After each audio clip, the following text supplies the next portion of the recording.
Existe a possibilidade real de faltar insumo para a nutrição animal no Brasil nos próximos meses. E ninguém está falando sobre isso. O problema não começa na fazenda, ele começa na cadeia de insumos.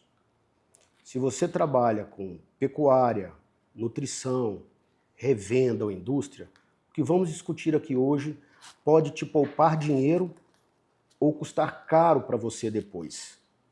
Hoje, eu trouxe o Thiago Damasceno, sócio fundador da Rai Química, a empresa que está entre o mineral que sai da China, do mundo, e o suplemento que chega no coxo do seu boi.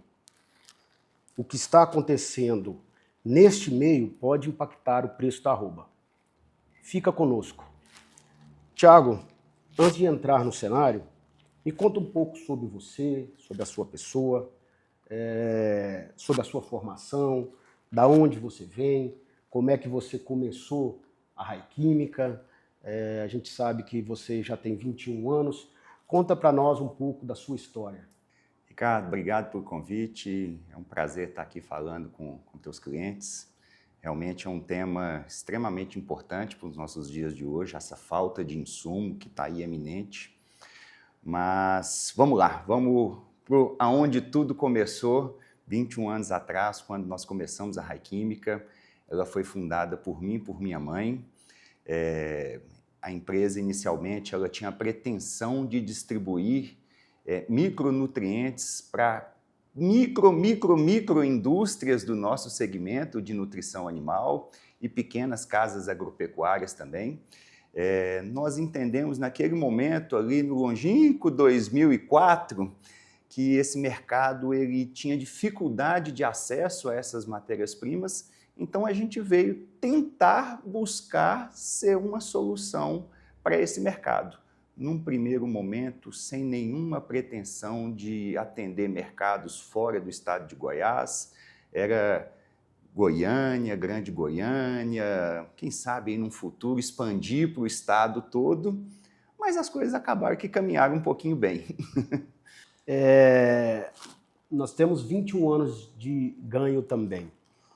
O que te motivou a trabalhar especificamente no mercado, neste mercado?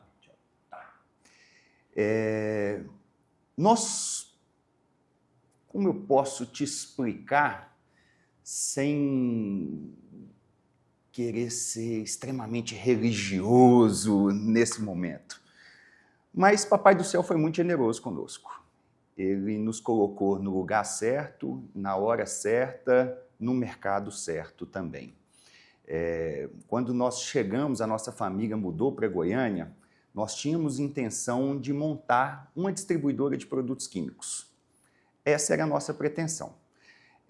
Mas tínhamos muitas dúvidas em qual segmento atuar. O mercado químico ele é amplo, ele é gigantesco. Você tem químicos para alimentação, químicos para a indústria em geral. E aí, ali na remota 2004, onde o acesso da internet ainda não era tão popular como era hoje, eu comecei a fazer algumas pesquisas. Nada muito aprofundado, sem muita ciência aplicada, mas eu comecei a ver que tínhamos muitas fábricas de nutrição animal dentro desse estado. Tanto fábricas de grande porte, como fábricas de pequeno porte, e principalmente muitas fábricas nascendo. E aí eu fui buscar o que consome dentro dessas fábricas, o que essas fábricas usam. E comecei a ter curiosidade de enxergar os rótulos dessas fábricas. E comecei a ver lá, cobre, zinco, selênio. Falei, opa, acho que aqui pode estar uma oportunidade. E aí foi aí onde a gente começou. Sua formação veio dessa área? Você tem formação na área? Alguém da sua família tem formação da área? Isso é muito engraçado, porque eu sou formado em turismo e hotelaria. Minha mãe, ela era esteticista.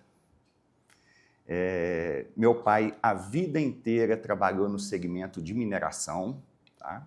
Então, foi daí que surgiu a nossa curiosidade. Meu pai foi o nosso grande incentivador para montar a Rai Química, mas ele nunca trabalhou dentro da Rai Química. Ele sempre seguiu a carreira dele de mineração, até quando ele aposentou, e quando ele aposentou, ele logo se adoeceu, então não teve oportunidade de vir trabalhar conosco. Então, eu e minha mãe, com toda a nossa inexperiência e nossa falta de conhecimento técnico lá atrás, tivemos que nos desdobrar, tanto para entender o que estávamos fazendo e entender para quem também estávamos vendendo. Então, foi um desafio gigantesco. Bacana, bonito. Você falou aí que você pesquisou em rótulos, cobre, cobalto, zinco, selênio, iodo, manganês, magnésio, que são realmente itens aí da suplementação, que fazem parte da suplementação mineral dos bovinos. Fala um pouco da linha da Rai Química, o que você compra e revende. A gente sabe que nessa história sua você começou a industrializar alguns produtos. Conta um pouquinho mais sobre a operação de vocês hoje, o que vocês disponibilizam para nós fabricantes e para alguns players também fazendeiros. Fala um pouquinho para a gente. Obrigado pela oportunidade. A Rai Química ela tem como foco a venda de minerais. Tá? Em 2004 era única e exclusivamente distribuição. Em 2008, 2009, nós começamos o nosso primeiro processo de industrialização. Começamos com o sulfato de cobre, ainda uma industrialização muito precária, muito artesanal, sem escala, sem volume, mas fomos entendendo, fomos dando o primeiro passo. Fomos entendendo a maneira de produzir, como se industrializar, o acesso a essas novas matérias-primas, como se comprava um metal de cobre, como se comprava um ácido sulfúrico, e aí a gente foi estruturando o nosso processo produtivo. Daí vieram profissionais extremamente preparados para trabalhar conosco, porque aí sim, a limitação técnica nossa, nós tocamos nela, e aí precisamos trazer profissionais químicos, engenheiros, para nos auxiliar a estruturar indústria, processos, laboratório, controle de qualidade, por aí vai.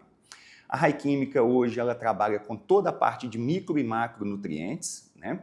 Hoje nós fabricamos de forma verticalizada o sulfato de cobre, mas também temos processos produtivos com sulfato de zinco, sulfato de manganês, importamos alguns itens como selenito, iodato, cobalto e distribuímos óxido de magnésio, fósforo, ureia, enxofre, por aí vai. E nesses 21 anos, obviamente, tem um tempo bacana de trajetória, você já deve ter passado por várias crises, né? A citar de exemplo a própria pandemia. E esse momento em que vai fazer parte do nosso bate-papo hoje, o que tem de diferente, tudo que você já viveu perante aquilo que nós estamos vivendo e podemos vir a viver nesse momento? Ao longo desses 21 anos, essas crises que você passou, fala um pouquinho pra gente, e é diferente ou é mais ou menos a mesma coisa? Não, essa crise de agora, ela é única. Nesses 21 anos de Rai Química, eu nunca vivi nada parecido como essa crise de hoje. Por que ela é diferente? Porque nós não temos nenhuma previsibilidade de quando essa crise pode finalizar. Vamos pegar, por exemplo, a pandemia. A pandemia ela foi uma crise que ela gerou atrasos logísticos, né? O mundo ele parou, mas só que a cadeia logística ela diminuiu o ritmo dela, mas ela não paralisou. Então nós tínhamos previsibilidade que o produto vai atrasar, mas ele vai chegar. Então você tinha faltas pontuais, subiu porque você não tinha um produto ali naquele momento. Então era uma situação que você enxergava possibilidades. Apesar de muitas vezes não ter na hora que você gostaria, mas existia a previsibilidade de quando esse produto poderia chegar até aqui para a gente no Brasil. Essa crise de agora não. Essa crise de agora é falta completa de abastecimento. Nós não temos nenhuma previsibilidade de quando esse insumo essencial para a nutrição animal pode chegar no nosso país. E é aí que eu quero aprofundar um pouquinho contigo nesse nosso bate-papo. Antes de entrar propriamente dito na crise que está se mostrando aí, seria interessante a gente pontuar e mostrar isso para quem está nos acompanhando que a pecuária evoluiu muito ao longo dos anos e principalmente nos últimos 20 anos. Né? A gente vem saindo aí de um abate de um animal 4 anos e meio, em que era suplementado praticamente só sal mineral ou só sal branco mesmo no coxo. E tivemos aí a ajuda da Embrapa, que melhorou as variedades forrageiras, tivemos aí a ajuda do próprio melhoramento genético, da sanidade, né, do controle de doenças, mas a gente não pode deixar de falar, obviamente, do avanço que a nutrição proporcionou nessa diminuição de tempo do abate. Então a gente saiu aí de 4 anos e meio, veio caindo, vem diminuindo.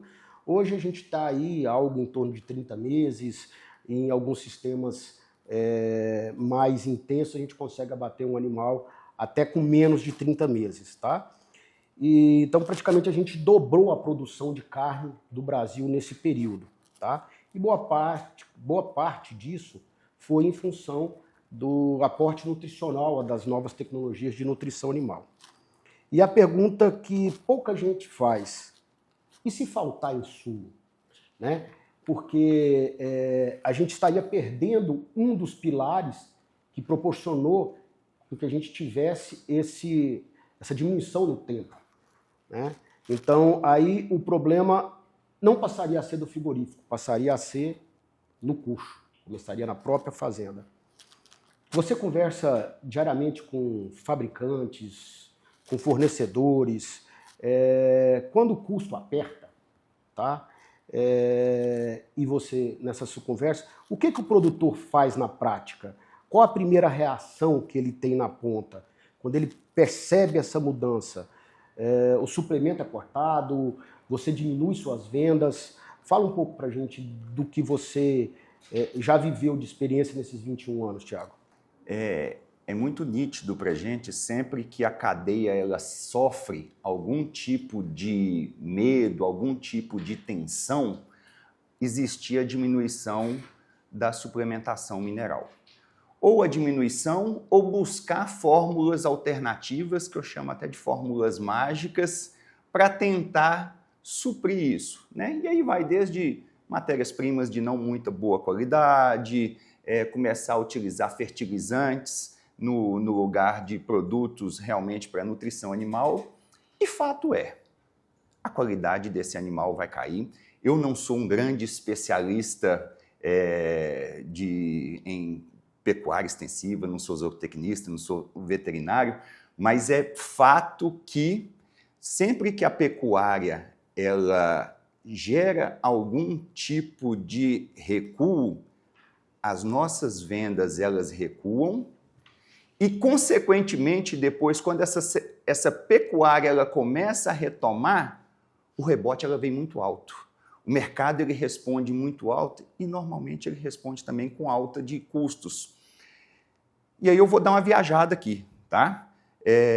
Provavelmente a oferta cai no frigorífico, os preços começam a subir e a necessidade de uma suplementação mais adequada, ela começa a vir uma oferta muito mais pungente para a gente como produtor de matéria-prima. Tiago, você falando aí que você não é especialista em nutrição, mas é interessante para o nosso público entender que, embora você não seja especialista, mas você sente esse movimento quando o pecuarista freia a utilização do suplemento, porque diminuir vendas, obviamente, que seriam feitas para a indústria. Mas entrando propriamente dito na crise, fala um pouco da logística para a gente. Esses insumos que estão chegando na Requímica hoje, eles foram embarcados quando?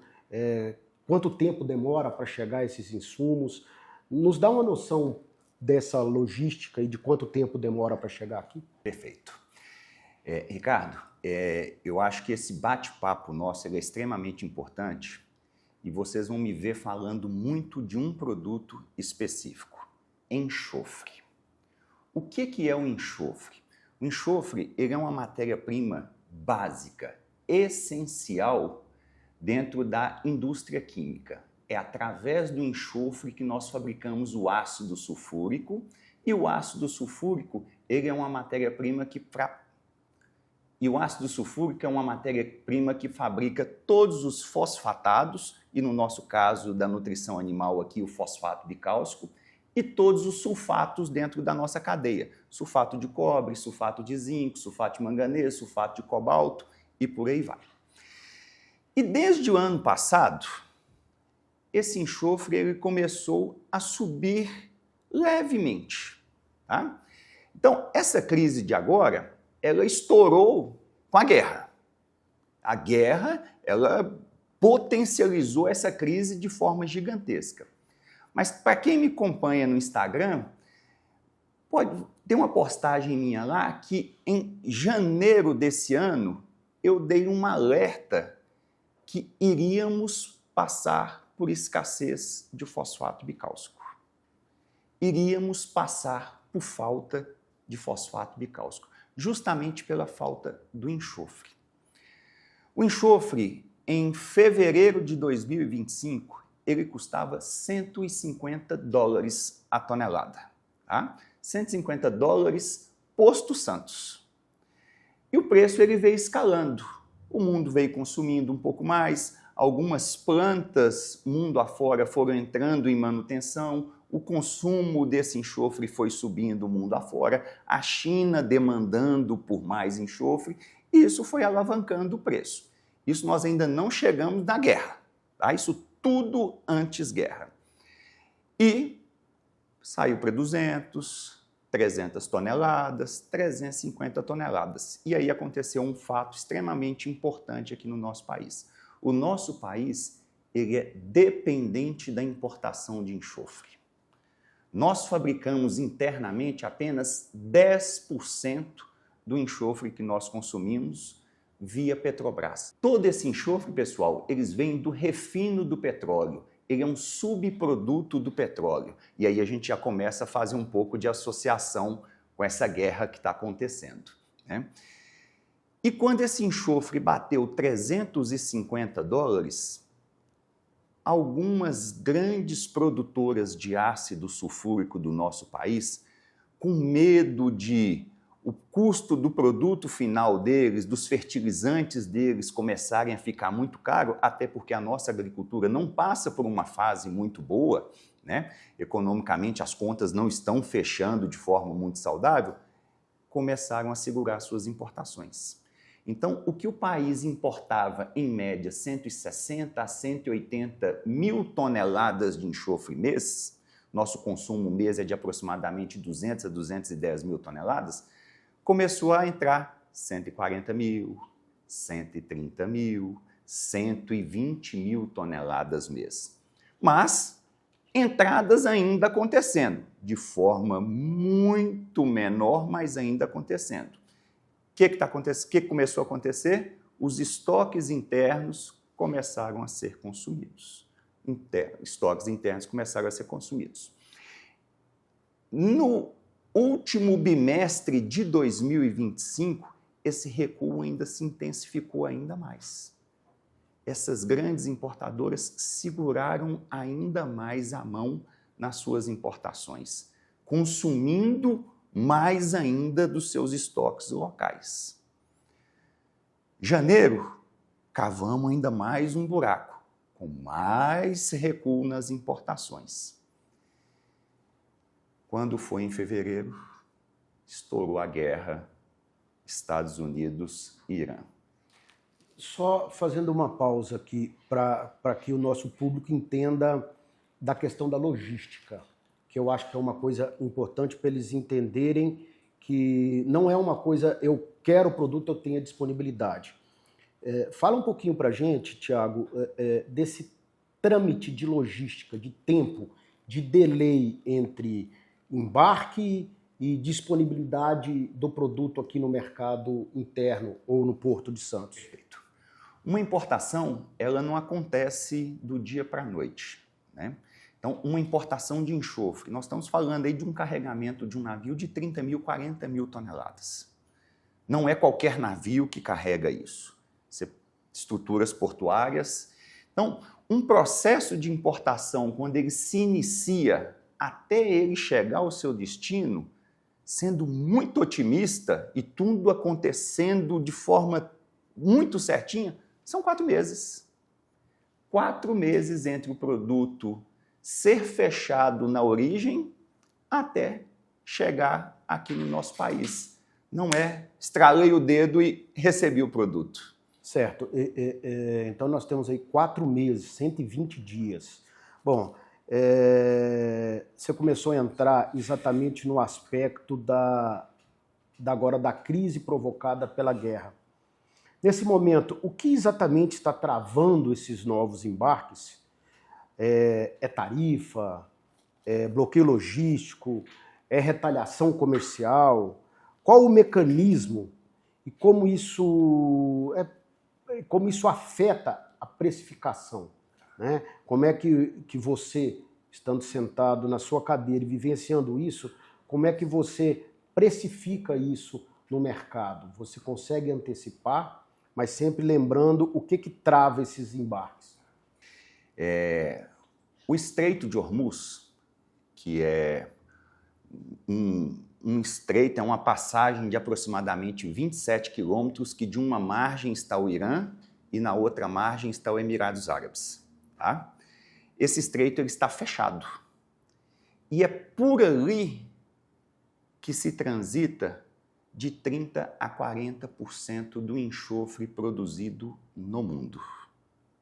De 30% a 40% do enxofre produzido no mundo passa pelo Estreito de Hormuz.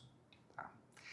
Ou seja, ela é uma rota fundamental para o abastecimento da nossa cadeia. E essa rota hoje ela está trancada. Ela está trancada. Primeiro pelo Irã, agora pelos Estados Unidos. E não temos ainda muita clareza de quando isso vai se abrir, né? Temos outras alternativas no fornecimento de enxofre? Sim, temos outras alternativas. Rússia é uma alternativa, Canadá é uma alternativa, mas não é simples quando você tira 40% do player do mundo. O resto do mundo volta todo para um lugar só.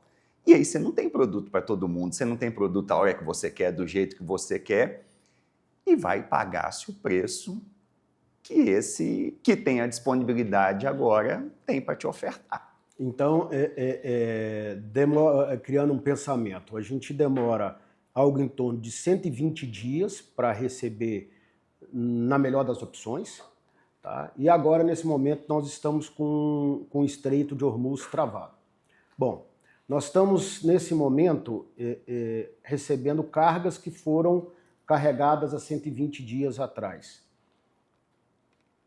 Quando é que vamos parar de receber, ou nesse momento você ainda está conseguindo comprar de lá, você conseguiu inverter a rota de comercialização?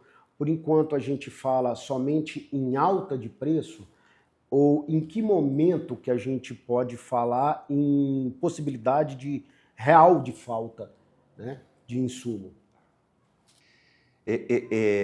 Esse é um assunto extremamente sério e a gente precisa ter muita responsabilidade para tratar sobre ele, sem nos querer transparecer sensacionalista. Tá? Então, vou tentar trazer fatos e a realidade como ela é. Nós estamos em abril. O mês de março foi o mês mais caótico na entrada de enxofre do nosso país. Nós recebemos 35 mil toneladas de enxofre. Isso... De uma demanda de? 200 mil. Ou seja, nós recebemos ali 15% do que nós consumimos. E isso já começou a afetar de forma muito significativa a produção local de ácido sulfúrico. Tá? O ácido sulfúrico ele é 100% produzido através da queima de enxofre. Então você tem o enxofre aqui, faz uma reação química de queima desse enxofre e sai daqui ácido sulfúrico. Não existe rotas alternativas para isso. A única possibilidade que você tem é de algumas mineradoras que têm como subproduto esse ácido sulfúrico. Mas o nosso país ele é basicamente abastecido de ácido sulfúrico pela queima do enxofre. Se você não tem queima de enxofre, você não tem ácido sulfúrico. Nós somos consumidores de ácido sulfúrico dentro da empresa na produção dos nossos sulfatos. Semana passada, nós já não conseguimos mais comprar ácido sulfúrico. Grandes produtoras com vendas paralisadas. E algumas poucas ofertas que nós tivemos de ácido sulfúrico foram carretas spots, onde o produto que em janeiro nós comprávamos a R$ 1,60 o quilo, chegou a ser ofertado a R$ 25 o quilo. Isso é algo impensado e nunca antes visto, né? Onde isso vai terminar? Não sei, sinceramente não sei. Mas fato é, não tocamos o fundo do poço ainda. Então, hoje está mais difícil comprar insumo do que há 60 dias atrás. Sim ou não? Sim. E vai ser muito mais difícil daqui a 60 dias. Você está mais preocupado hoje ou no começo do ano? Ricardo, no começo do ano existia a possibilidade da compra. O que limitava o que queríamos comprar era único e exclusivamente o recurso financeiro.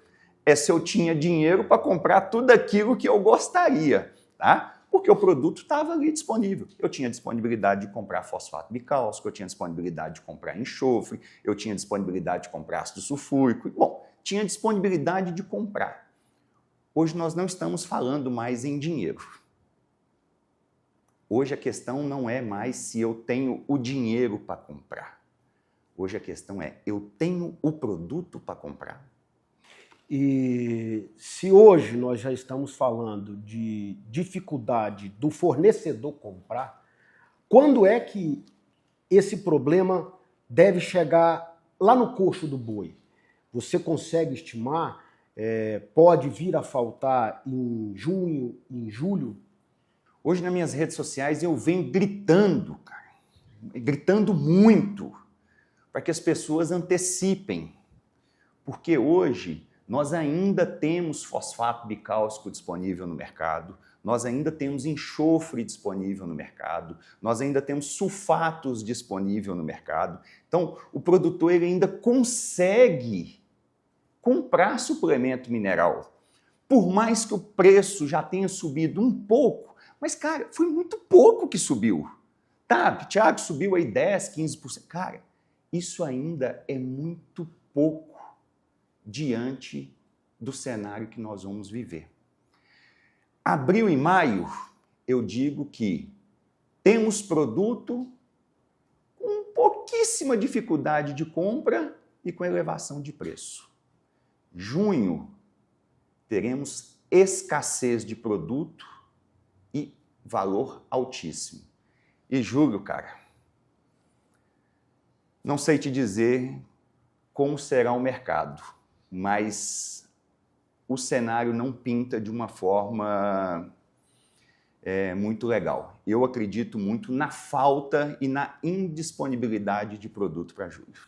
Você falou que você vem gritando nas redes sociais. E apesar do esforço que você está tendo para levar esse conhecimento, você ainda considera que o mercado está subestimando isso? Tá. E eu recebo muita mensagem disso. Se subir, nós paramos de comprar. Se subir, nós não queremos mais suplementar o nosso animal. E eu falo, tá bom, é uma opção tua. Mas o mercado, ele ainda não entendeu. E eu compreendo dele não ter entendido. Nós estamos falando aí de uma distância muito grande, da distância produtor de matéria-prima para o consumidor de suplemento mineral. E sempre houve essa distância muito grande. Apesar de estarmos inseridos na mesma cadeia, pareciam ser mundos completamente diferentes. E eu até me responsabilizo mesmo, porque eu comecei a gritar isso tem 3, 4 meses que eu tentei ser uma voz mais próxima do produtor, tentando alertá-lo do que se passa do meu lado aqui, o que passa no meu mundo, o que é trazer um produto da China, o que é trazer um produto do Oriente Médio, porque eu sei que são mundos completamente distantes. E quando o produtor ele sente, a bomba explodiu. E é essa dificuldade que nós aqui da ponta, já no meio do processo, né, se a gente dividir o processo em 3 pontas, fornecimento de matéria-prima, a indústria de nutrição, que é o caso da Ganho, e o produtor rural, a gente, quando vai comprar mais caro, obviamente a gente tem que repassar esse custo, né, para o produtor. E a gente bate, às vezes, com uma parede que é a parede de não entendimento até da própria parte do produtor, falar, não, eu vou parar de suplementar. Ok, é uma alternativa que ele tem, mas a gente tenta mostrar para o produtor nesse momento que a nutrição sempre foi um dos pilares desse aceleramento da produção de carne no Brasil, né? Então, o produtor pode pensar, eu vou parar de suplementar, em vez de eu tirar um animal num tempo X, eu vou alongar esse período e aí eu vou diminuir custo. Bom, 2 coisas vão acontecer. Se todos tiverem um pensamento junto, vai faltar oferta, né? Mas a gente tenta chamar o produtor nesse momento para ele ver que o suplemento ele é um investimento, né? E não é um custo da propriedade, embora custe para ele desembolsar. Mas o suplemento, neste momento, ele é um investimento dada a situação de alta e possibilidade de falta. Então, a gente até fez uma negociação que você nos ajudou na sexta-feira, em que o cliente comprou produto para um determinado tempo, ele fez um estoque de backup, de segurança de 60 dias, e continuou comprando por um período, porque se lá na frente faltar, ele tem. Subindo, ele já ganhou a composição financeira. Então, nós não estamos vivendo uma especulação, né? O que nós estamos falando? Realidade, fato, é realidade, é realidade. Quem deixar para comprar depois... Não vai comprar, porque não vai ter. Não só mais caro. Eu falo assim, você pode ter o dinheiro que for, mas você não vai ter. Tá. Eu levantei com outros fornecedores na semana passada, o nosso fornecedor, por exemplo, de embalagem, ele está tendo dificuldade de comprar a resina, porque praticamente a resina está toda na mão de um grande fornecedor no Brasil, que é a Braskem. E então a gente pode também ser impactado não só pela falta dos elementos, cobre, cobalto, zinco, iodo, manganês, magnésio, selênio, que vem aí da Rai Química, mas a gente pode também ter falta da própria embalagem. Você vê isso acontecendo em outros elos da cadeia também, de suprimento para você ou em algum outro elo da cadeia? Sim, embalagem, nós estamos completamente inseridos dentro desse mercado de embalagem. Nós somos consumidores de embalagem, né? Então, nós já sentimos tanto a alta do preço das embalagens como a falta de embalagem também. Tanto é que nós já compramos embalagem para todo 2026. Nós já garantimos todo o nosso estoque de embalagem para 2026. Porque não adianta nada eu ter ácido sulfúrico, ter cobre metálico e não ter onde ensacar para te entregar. Não posso trazer, como é que eu vou trazer isso num carrinho de mão aqui, sulfato de cobre? Não tem como. Então, nós já garantimos todo o nosso estoque de embalagem para 2026. A gente sente na pele quando nós paramos no posto de combustível. A gasolina subiu, o diesel subiu, e tudo isso é reflexo disso que nós estamos conversando aqui. Uma crise, uma guerra, que não temos expectativas do fim dela. E que se essa guerra acaba amanhã, não é que essa chave já virou depois da manhã. Nós vamos sofrer com isso 4, 6 meses ainda para frente. Isso é interessante porque seria exatamente o próximo tópico que a gente iria entrar. Hipoteticamente falando, A cadeia está toda abastecida por enquanto, claro que sofrendo correção de preço, de valores, mas ainda temos produto. Tá? Imaginemos que essa guerra resolva nesse momento, tá? Mas nós estamos queimando os estoques, não só do Brasil, não só das indústrias, mas do mundo inteiro estão queimando os estoques. Se essa guerra virar a chave, voltar à normalidade, por esse pouco tempo aí, final de fevereiro, acho que 26, 28 de fevereiro começou, até agora, quanto tempo demoraria para toda essa cadeia ser restabelecida, desde a produção até chegar, até vir para a gente aqui que é a indústria? Perfeito. É importante uma coisa que você falou aí agora, que não é uma crise do Brasil, é uma crise do mundo. Então, o que isso quer dizer? Que quando a guerra finalizar e os mercados se abrirem, o mundo se volta para aquele estreitozinho para querer se abastecer. Então, não é que você vai ter ali a disponibilidade do tanto que você quer, da maneira que você quer e na hora que você quer, porque o mundo também está precisando. Eu acredito que a guerra acabando hoje, nós teremos aí de 4 a 6 meses para começar a receber os primeiros navios, para começar a colocar o nariz para fora da lama, mas a normalidade, um mercado reequilibrado, entre 1 ano e meio a 2 anos. 1 ano e meio a 2 anos? 1 ano e meio a 2 anos. Então quer dizer que dentro desse contexto, toda alternativa que nós temos é quem conseguir se preparar, quem conseguir fazer estoque, quem conseguir ter a expertise de antecipar, vai sair na frente. Tem um ponto que eu estou escutando bastante das pessoas comentarem, quando elas falam assim: amanhã, se acabar a guerra, o preço cai.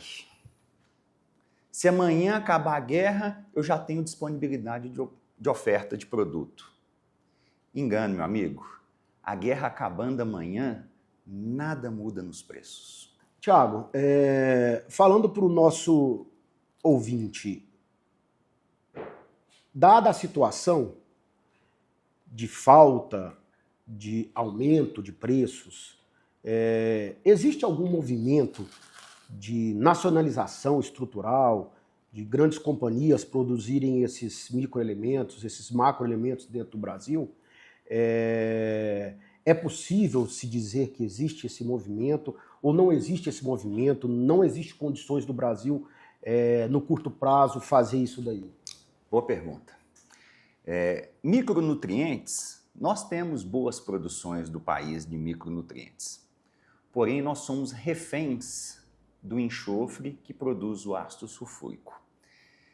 E hoje eu não vejo no curtíssimo prazo termos um aumento na capacidade da produção do enxofre.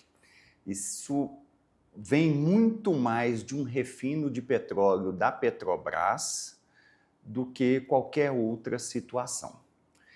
E a situação ela é tão crítica, ela é tão preocupante, que a maior produtora de fósforo no nosso país, ela fechou 2 unidades produtivas dela esse mês de abril em Minas Gerais. Ou seja, não é que nós estamos aumentando a nossa autossuficiência, nós estamos destruindo a nossa capacidade produtiva como país. E aí eu fico me perguntando, você está gritando no Instagram, como você mesmo disse. Depois nós vamos deixar aqui o seu endereço. Como é que você, que comprou um produto a 10 e iria vender a, sei lá, 12, mas sabendo que ele vale hoje talvez 20, talvez 30 ou talvez nem tenha. Como é que você está precificando hoje para nós, indústria, comprarmos? Porque nós compramos e temos que repassar. Você, obviamente, também tem que fazer isso. Nos fale um pouco como é que está o modelo de precificação nesse mercado nervoso. É algo que eu nunca vivi na minha vida nesses 21 anos. Né? E para ser sincero, é uma tentativa de acerto e erro. É tentar ter um bom senso sem querer ser oportunista de uma situação, mas também não colocar o nosso negócio em risco. Porque eu preciso pensar que eu tenho que repor essa mercadoria que eu estou te vendendo. E para eu repor, eu preciso te vender numa condição que me possibilite essa reposição.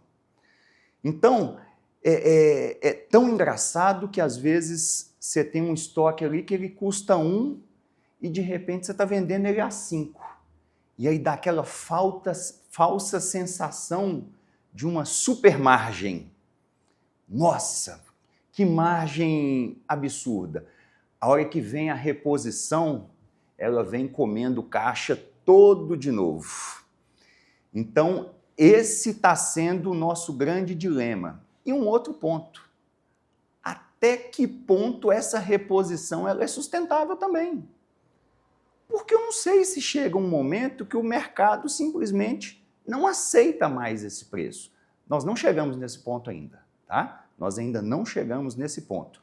Mas eu acho que não demora muito de chegarmos, de pensar em um fosfato bicálcico que seja insustentável para a produção. Por isso que eu grito, apelo, falo, comprem, porque nós ainda não chegamos nesse momento, mas vamos chegar. Falamos de crise, estamos falando de desafios, estamos falando... parece que nós perdemos o norte, né? Que a gente não sabe onde é que é o norte. Mas vamos tentar falar aí um pouquinho agora de estratégia e oportunidade. E aí eu gostaria que você se dirigisse diretamente ao nosso ouvinte, ao cliente da Ganho, ao futuro cliente da Ganho. Porque, obviamente, se nós estamos levando essa informação, é porque nós estamos tentando nos antecipar para que isso seja estratégia e oportunidade para o nosso cliente. O que você teria que falar e você poderia falar para o nosso cliente neste momento, sendo bem direto para o pecuarista? O que eu gosto de utilizar lá na empresa é a seguinte estratégia. Inteligência de mercado não é uma fotografia do momento. Inteligência de mercado é um filme que foi construído ao longo de um tempo. E foi exatamente isso que nós fizemos dentro da Rai Química. Nós entendemos que o mercado ele viria passar por um problema e a gente se antecipou. Antecipamos no volume e na quantidade que gostaríamos? Não, mas antecipamos. Então hoje dentro de casa nós temos enxofre, nós temos fosfato bicálcico, nós temos sulfato de zinco, nós temos sulfato de manganês, nós temos sulfato de cobalto. Até quando teremos isso? Não sei, porque a reposição disso ela é cada dia menor. Cada dia temos menos acesso a enxofre, menos acesso a fosfato bicálcico. Mas ainda temos a possibilidade de vender. Por quê? Porque fizemos a lição de casa lá atrás. Janeiro, fevereiro, abastecemos, trouxemos produtos para dentro de casa, fizemos esse estoque. E é isso que eu clamo para você, pecuarista. Faça o teu dever de casa. Traga esse produto para dentro da tua fazenda, porque ele ainda nem de perto chegou no preço que ele vai chegar. Então, companheiro pecuarista, o problema não é o produto subir, é o produto sumir. Se você quer conversar, ter orientação, converse conosco, clique no link abaixo. Continuando aqui, Thiago, vamos fazer vamos tentar fazer um exercício de futuro. Futurologia. Eu não sou especialista em tudo que eu vou tentar abordar aqui, né? Nossa especialidade é nutrição, a gente entende de comércio, eu sei também que nós não somos especialistas do mercado de carne. Mas é uma reação em cascata. E eu gostaria de ver se você compreende e se você concorda com o meu pensamento. Bom, hipoteticamente, o preço do suplemento sobe, ou mesmo venha a faltar. De qualquer forma, o pecuarista diminui a suplementação, que é um dos pilares que proporciona a antecipação do número de animais disponível para abate no mercado. Faltou esse insumo, a cadeia alonga, tem menos disponibilidade de animais para o abate, o mercado tem menos oferta de bois para o abate, existe uma tendência da carne subir. Ótimo, positivo para quem se preparou, vai conseguir realizar custo. Porém, pensando no exercício nosso de futuro, lá na frente, tá? Lá na frente esse produto carne, sobe muito, a gente pode ter dificuldade de vender no mercado interno e ficar aí extremamente dependente das exportações e ela pode não vir na mesma velocidade que o mercado demanda. Se ela não vier, excesso de oferta, falta de dinheiro para comprar, a arroba pode vir a deprimir. Entenda bem que isso é um exercício de futuro, né? Estamos aqui falando isso daí. Pecuarista que se preparou, naquele primeiro momento, surfou a onda da alta. Pecuarista que não se preparou, acabou indo na onda da não preparação, acabou disponibilizando os animais lá na frente no momento em que eventualmente pode ter uma baixa. Você concorda com esse exercício dessa bola de cristal? Você tem algo a acrescentar ou não? E ele simplesmente é o nosso ciclo pecuário também, né? É o que a gente vive dentro do nosso ciclo de quando vem muita oferta, essa oferta faz com que essa carne, esse preço da arroba recua, e é o que nós estamos passando agora, com pouquíssima oferta. O bom essa pouquíssima oferta, eu acho que ela não acaba no curto prazo. Eu acho que ela ainda vai perpetuar, até porque nós temos a China e um grande consumidor nosso vivendo uma crise sanitária gigantesca, um problema de febre aftosa que pode ser muito prejudicial à produção interna deles, e eles que estabeleceram cotas para 2026 de importação de carne brasileira, eu acho que eles vão ter que recuar nessas cotas aí, porque senão aquele mais de 1 bilhão de pessoas que estão lá, e que eu já tive lá 2 vezes, aprenderam a comer carne boa, e eles vão ficar sem. Então você, pecuarista, o que nós estamos falando aqui hoje não é uma catástrofe, é uma análise de cadeia. Tá? O problema não aparece de uma vez, ele aparece com a alta do insumo, depois a falta do insumo, depois falta de produto no coxo, e quando o mercado percebe já é tarde. É a diferença de quem se preparou, de quem se antecipou. A janela é agora. Daqui 60, 90 dias, o mercado vai estar diferente. Ou com falta, ou com preços muito mais altos. Se faz sentido isso para você, compartilha. Se precisar ganhar fornecimento ou garantir fornecimento, converse conosco. Tiago, no mais o que eu tenho que agradecer por essa informação real, informação de quem vive o dia a dia. Esperamos você no próximo episódio. Obrigado, pessoal. Foi um prazer estar aqui batendo papo, compartilhando com vocês a experiência de mercado. E não posso deixar de agradecer a todos os representantes, os zootecnistas, veterinários, pessoas que trabalham dentro do nosso mercado, que vem compartilhando as informações que eu venho disponibilizando nas minhas redes sociais e que tenho certeza que está ajudando a esclarecer um pouco o mercado sobre essa crise que a gente está vivendo. No mais, obrigado. Sigam minhas redes sociais, @Thiago com TH, Lopes Damasceno e @Raiquímica. Obrigado, Ricardo.